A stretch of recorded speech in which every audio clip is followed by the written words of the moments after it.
Sunny on the beat.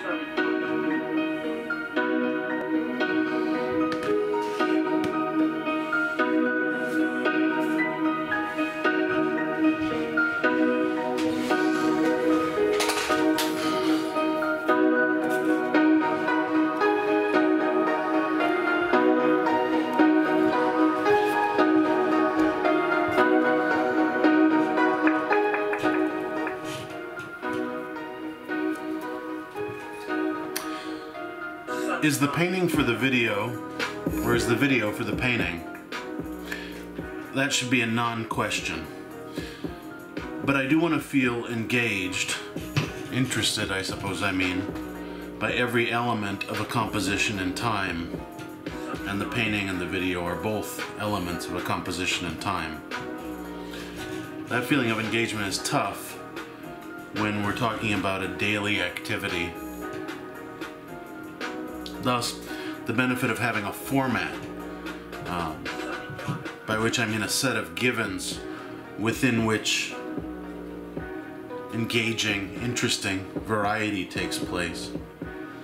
And variety doesn't have to be much to keep us interested. Just look at everyday life. Dinner, for example. So I painted the grid yesterday and thought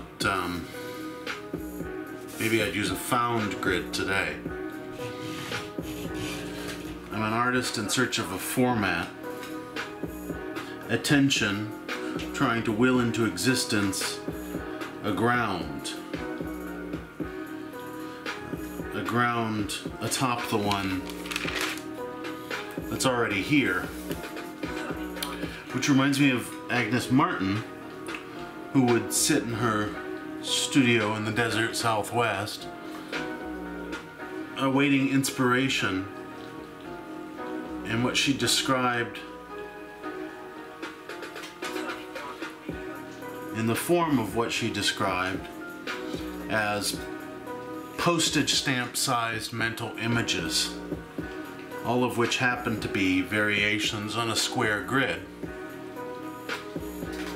Is this too loud?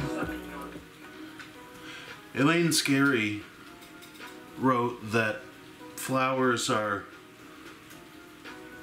the ideal human image of beauty because they're just the right size to fit inside of a skull or on the palm of a hand.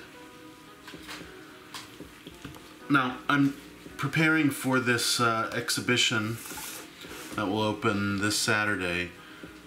It's based on this novel here, Spread Eagle by Kevin Killian. I'm using as my bookmark in a third rereading of the novel this to-do list. I had the idea, here's a card for the exhibition. I had the idea to create a room odorizer for the Spread Eagle exhibition. Something like the smell of a back room, which would be poppers, stale beer, a little bit of cigarette smoke, and some bleach. Anybody who's ever been in the back room of a leather bar knows that smell. This, by the way, is my pill case. I just refilled it with Truvada and blood pressure medication. So I don't do poppers. This is about to go off here.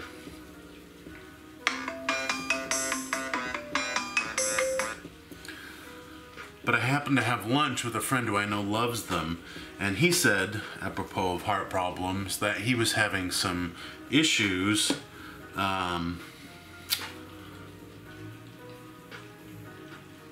health issues, and was told to stop using poppers, so he had just thrown them, all of his poppers, his whole collection, in the garbage. And I said, oh, that's fantastic. I mean, not about your health problems. I'm really sorry to hear that. And I'm sorry to hear that you're going to be deprived of the pleasure of using poppers, because he seems to really enjoy it a lot. I said, it's fantastic that I happen to be looking for some poppers for this room odorizer. Can I have yours? After lunch we went over and he dug these out of the trash for me. It was very kind of him. And now I have some material that I can use in my room odorizer. I just need to buy a can of beer, stop drinking, or be given a can of beer, I suppose, and bum a cigarette from somebody.